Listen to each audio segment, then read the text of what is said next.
Vamos a hablar con nuestra amiga. Sí, escuchó bien.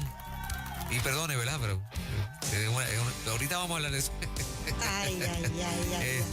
Pero antes vamos a hablar con nuestra amiga, la doctora Angie González, que está con nosotros aquí a esta hora de la mañana. Así mismo ya la tenemos con nosotros, la doctora Angie González. Saque lápiz, papel, la parte de la nota del celular, lo que usted quiera, pero anote las herramientas poderosas que siempre comparte. Bienvenida, doctora. Es un placer, buenos días. Yo no voy a hablar de Bad Bunny. ¿Quiere reaccionar? ¿Tiene algo que decir? ¿Tiene algo que decir? No, es que de veras necesito manejar mis pensamientos, mis emociones, trabajar el tema. Sí. Ay. Es impactante. Sí, lo es. Mira, en el proceso de la cuarentena,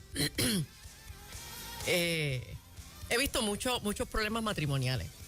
Y bueno, pues a mí me gusta no quedarme solo no limitarme solo a esa dinámica que está ocurriendo de uno a uno en una oficina de terapia. A mí me gusta tratar de proyectar eso en el universo de las personas, ¿verdad?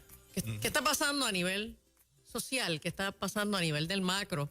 Que entonces uno lo puede empezar a ver uno a uno. En una oficina de servicios psicológicos. y entonces recogí 3 preocupaciones que me parece que he visto con frecuencia en la queja de los problemas matrimoniales que he estado atendiendo durante estos meses de la cuarentena. Y quiero resumirlos en 3 puntos. Las personas que han venido a buscar ayuda porque han descubierto durante la cuarentena que tienen problemas matrimoniales serios. Entre las quejas constantes, los problemas constantes que he visto, creo que el más importante es que son parejas que han puesto el matrimonio en hold mientras crían hijos. ¿Okay? Cada vez que a mí un hombre o una mujer me empieza su exposición diciendo, es que yo soy bien papá, es que yo soy bien mamá, ya ahí yo prendo las antenitas de vinil y ya yo sé que posiblemente lo que hay detrás es utilizar su buen desempeño como papá o mamá para justificar su mal desempeño como esposo o esposa. ¿Okay?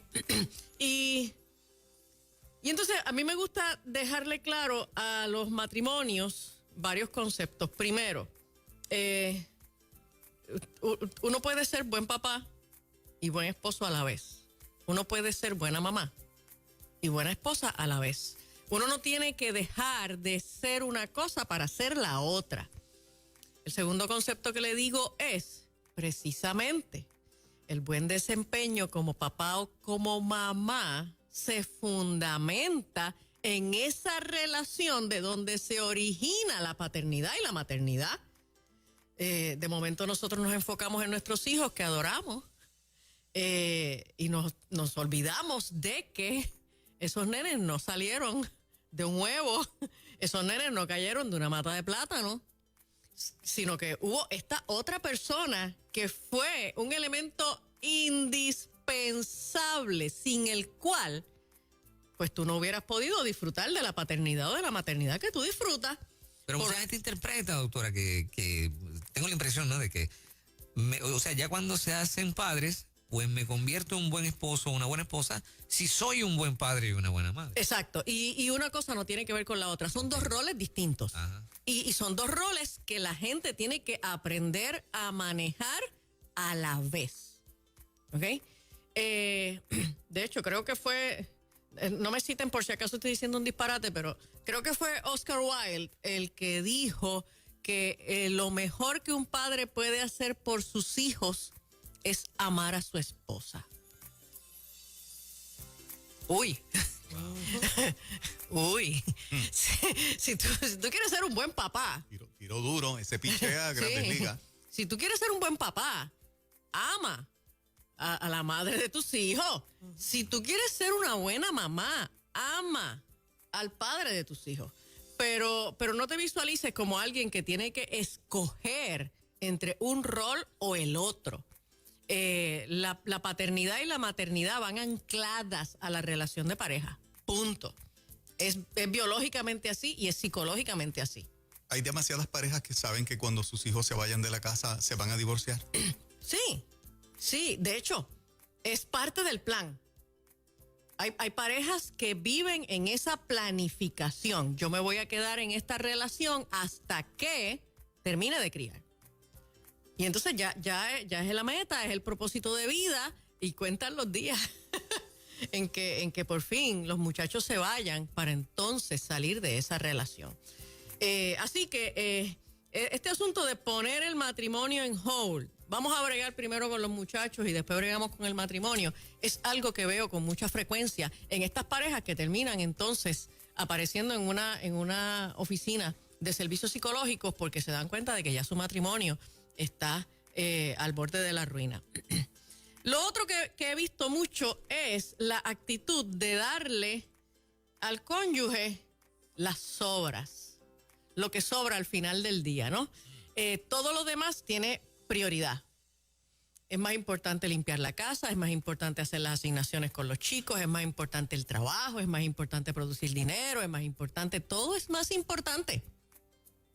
Todo es una prioridad. Y al final, si sobra algo, cuando ya uno está con la batería bajita, explotado, llegas al cuarto y ya no tienes ánimo ni siquiera de hablar, ni siquiera de dar un abrazo a esa persona con quien tú decidiste compartir la vida.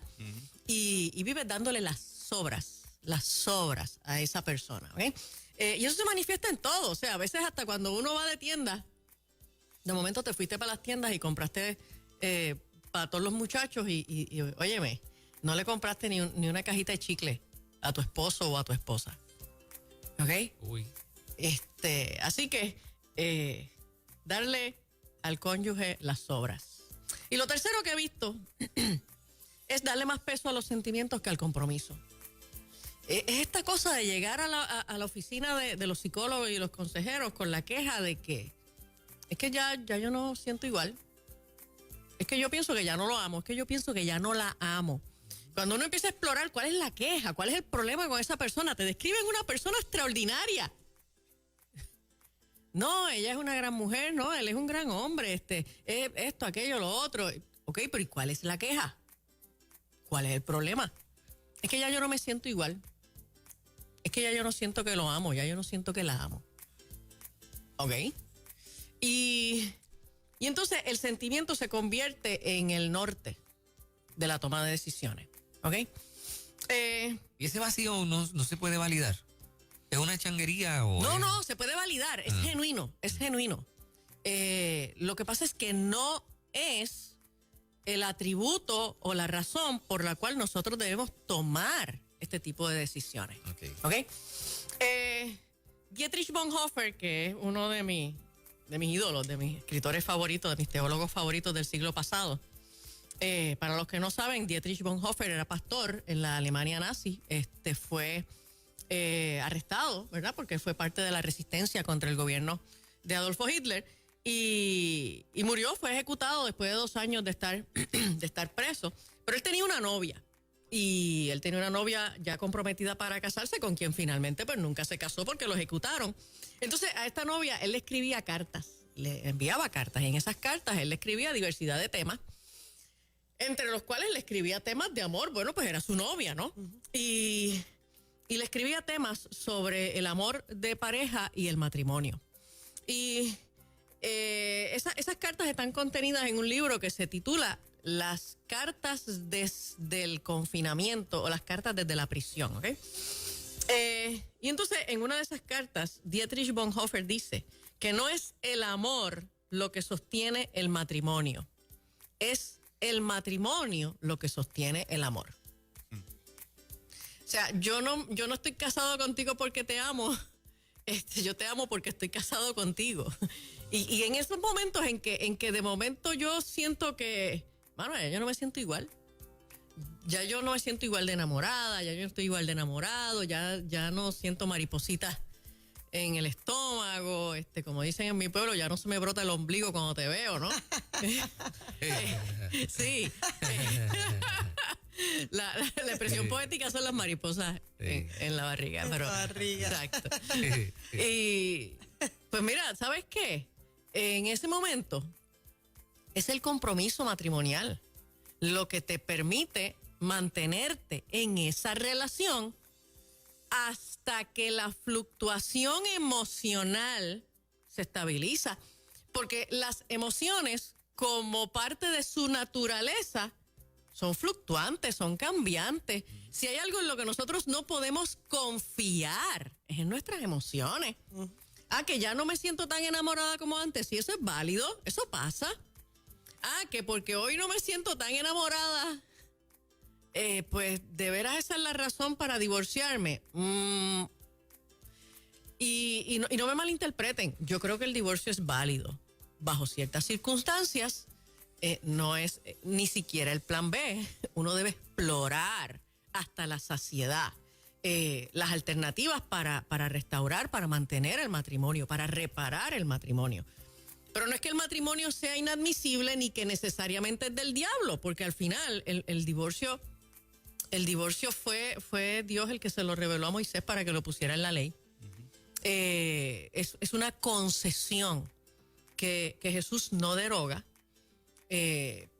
para aquellas personas que por alguna razón, por la dureza del corazón, que es la explicación que Jesús da, pues no pueden mantenerse dentro de un matrimonio. Pero el matrimonio no debe ser la norma. En Puerto Rico es la norma. En la iglesia en Puerto Rico está dentro de la normativa estadística. Tenemos tanto divorcio. Y si bien el divorcio es una consideración que nosotros debemos tomar en algunas ocasiones y es el paso correcto, en algunas ocasiones la realidad es que no debe ser. En la mayoría y mucho menos debe ser la consideración solo por aspectos emocionales. Si usted siente que ya no está tan enamorado de su esposo, de su esposa, busque ayuda. Pare, deténgase. Las emociones cambian. No es el mejor momento para tomar decisiones. Angie, por tu experiencia y como seres humanos que somos, ¿no es menos cierto? Te pregunto que cuando la relación mantiene afecto, mantiene actos de servicio, mantiene detalles, mantiene respeto mutuo, las emociones normalmente se mantienen saludables y es agradable el uno y el otro compartir juntos. Claro. ¿No será que cuando se aduce a que ya no te amo, a que ya no siento nada por ti, si miramos esas variantes, ya no hay respeto, ya no hay admiración, ya no hay actos de servicio, ya no hay afecto, pues obviamente las emociones van a estar en el piso? Claro. Una cosa va con la otra. Un matrimonio que se mantiene 20 o 25 años dándose lo que fortalece también el área emocional, va a ser un matrimonio 20 o 25 años después enamorado. No, seguro. Y dispuestos a seguir juntos. Seguro, sí, porque es que el afecto, el compañerismo, es algo que la gente lo tiene que cultivar, que lo tiene que cuidar. No es algo que nació hace algún tiempo y solo va a estar ahí sin que yo haga ningún esfuerzo. Exacto. Es algo que tenemos que cuidar y eso es la naturaleza básica de todas las relaciones. Yo a veces me gusta ponerle a la gente el ejemplo de cuando nosotros estábamos en la escuela y teníamos estos mejores amigos, ¿no? Y éramos estos mejores amigos que pasábamos el día entero en la escuela, estábamos juntos, habla que te habla, llegábamos a la casa y lo primero que hacíamos era que agarrábamos el teléfono y lo volvíamos a llamar. Y no estoy hablando de novios, o sea, estoy hablando de mi mejor amiga, ¿no? O del mejor amigo. Y pues mira, los años pasaron, salimos de la escuela superior y nos fuimos a estudiar a universidades distintas, nos fuimos a vivir a países distintos. Y entonces tú sientes que, wow, en tu recuerdo a esa persona tú la guardas con mucho afecto, pero de veras, ya no tienen una relación. Ya no tienen una relación, ya no son ni cercanos. Ahora son conocidos. Un conocido de quien tú guardas unos recuerdos extraordinarios. Un conocido que está en todas tus fotos de la niñez y de la adolescencia. Pero un conocido. ¿Ok? ¿Por qué? porque solo la vida nos distanció y ya no seguimos trabajando el afecto y el compañerismo, ¿ok? Y yo le puedo guardar todavía mucho cariñito, pero ya no somos nada, ¿ok? Y nosotros podemos hacer eso mismo con el matrimonio. Nosotros podemos haber montado un matrimonio sobre la base de una relación extraordinaria y luego dejamos ese compañerismo, esa colaboración, ese afecto, esas expresiones de cariño, ese compartir en la calidad de la relación exclusiva de dos personas. Y pues a lo largo de la vida todavía dormimos en la misma cama, pero somos conocidos. Y pueden ser dos personas extraordinarias, no es que uno de los dos sea malo, son personas buenas, extraordinarias. Solo son personas que se distanciaron en el camino. Exactamente. Bueno, tiene que haber un montón de gente chillándole los oídos. Qué pena. 787-993-9700. Si quiere hacer alguna pregunta, aproveche ahora. 787-993-9700 y el mensaje de texto al WhatsApp de Nueva Vida, que es 939-210-9263. En ruta, adelante, buen día. Sí, buen día. Sí, adelante. Una preguntita que tengo. Sí. Yo no estoy legalmente casada, pero tengo una pareja, tengo unos hijos grandes ya. Y pues yo estoy durante el día con mis hijos, los atiendo. Cuando llega mi esposo, pues lo atiendo igual. Pero a veces nos encerramos en el cuarto, cerramos la puerta, estamos hablando. Y tocan los nenes y mi esposo dice: ¿a qué vienen a tocar? Estamos descansando. Mi amor, te estamos perdiendo. Esa última parte no la escucho. Ajá. Es que la señal está un poquito mala. Ok. Ahora sí me escuchan. Sí, cuando tocó nos quedamos como cuando tocaba la puerta, ¿verdad? El niño. Ajá, él toca la puerta y viene. Estamos descansando, no parece, pero es son de relajo. Y nada, como quiera yo lo atiendo. Al principio yo me sentía mal porque yo decía: ay, yo estoy descuidando a mis hijos, pero con el tiempo he visto que no, porque ya ellos pues se ponen, también ellos se ponen a jugar un juego de PlayStation y pues y como quiera compartimos como familia, que todo en la vida también tiene que ser, uno tiene que ir aprendiendo a dividir Mi amor, ¿tú tener tienes, que compartir en familia, pero ¿tú tienes alguna también pregunta? todos debemos de tener nuestro Contrólalo tiempo. ahí un momentito. Es para preguntarle a ella si tiene alguna pregunta, ¿no? Porque Yo creo que como que ella expone que es más difícil para mamá trabajar este asunto. Mira, me encanta que ella traiga este tema porque Ajá. una de las cosas que los matrimonios yo encuentro que no se atreven a hacer es ponerle límites a los hijos para reclamar los espacios privados de la pareja. Ajá. ¿Ok? Esta cosa de que el cuarto matrimonial sea la plaza pública. A veces, de hecho, nosotros mismos lo construimos de esa manera porque ponemos el televisor más grande de la casa en el cuarto matrimonial. Y entonces, pues, los muchachos se nos meten en el cuarto, se nos trepan en la cama, cuando el matrimonio se trepa en la cama a ver televisión juntos. Y hay otros televisores en la casa, pero los muchachos quieren estar allí metidos, ¿no? Yo creo que los esposos tienen que entender que todos los seres humanos tenemos nuestros espacios privados y tenemos nuestros espacios públicos. Tenemos nuestros momentos de compartir con otros y tenemos nuestros momentos de no compartir con otros. Cuando nuestros hijos entran en la adolescencia, ellos son los primeros que cierran la puerta del cuarto y nos ponen límites a los padres. Es verdad. Entonces, interesantemente, los padres hemos estado los primeros 12 años de la vida de ese chico impedidos de ponerles límites a ellos, porque no, yo no quiero cerrar la puerta, porque como dijo la oyente, porque estoy descuidando a mis hijos, qué mala madre. Sentido de culpa, qué mala madre soy, porque mi niño está fuera del cuarto y me está llamando y yo estoy aquí descansando y estoy aquí compartiendo con mi marido. Oh, qué pecadora. ¿Ok? Pues mira, no. Nosotros tenemos que aprender a decirle a nuestros hijos hasta aquí, ya yo los atendí en el día de hoy, ahora quédense viendo televisión o ya es hora de que se vayan a dormir a sus cuartos, a sus camas, porque ahora papá y mamá van a descansar, ahora papá y mamá quieren ver una película que no es para ustedes, ahora papá y mamá quieren conversar un rato, ahora papá y mamá quieren compartir su relación y nos vamos a meter en el cuarto y vamos a cerrar la puerta. La puerta del cuarto matrimonial no se cierra solo para el momento de la intimidad sexual. La puerta del cuarto matrimonial se cierra cuando el matrimonio quiere reclamar un espacio para su relación que es exclusiva, que es privada, una relación a la que los hijos no pertenecen. Yo he escuchado gente decir con orgullo, en esta casa no se cierran puertas. Pues mira, tienen un problema. Tienen un problema, por lo menos la puerta del baño la deberían cerrar. Sí, sí, de hecho, y lo digo, puede sonar jocoso, pero son las cosas que uno maneja en terapia. De momento, estos niños se bañan con las puertas abiertas y sienten incomodidad de que los adultos pasan por el baño y los observan. Uf.